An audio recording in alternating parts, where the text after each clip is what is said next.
Thusi grim tiếng thusi grim mà hun để to hey actor tel long ni he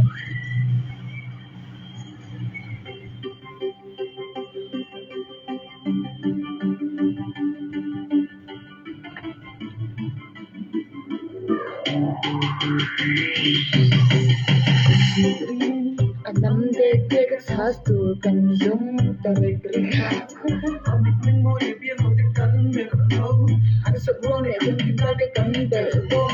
yêu không ai là tu dâu có thể thì ta tuy loan anh đang nói là tên nó lắm mà trong cái chuan cha đâu mày à khi nào thế à bút xì ai à trong cắm khát bộ ôi môi nhẹ nhàng nghe đang nghe tiếng Christmas cần man lúc đi cao để đang trang đang sự về lâu la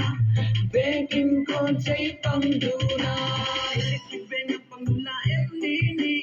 Isak nila na kamula Legang tana titam Kukuchahi Kalalung alenge Kanun lenge Kabukan tuyang hindi sulit Pisan manilo Bilaki tang tupat Himindang loge Kamangay Femis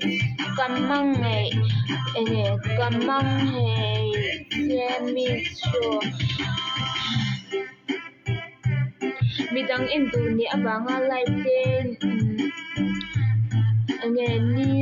ni boy kwal chu ke ra chu bang te in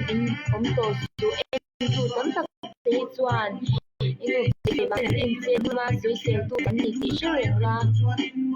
yes Khách chẳng thì nga cái tung tổ đó chú chẳng thì bây giờ mình lâu em tu tây nhỉ cho nên in lệ bắt thầy nhỉ chứ mà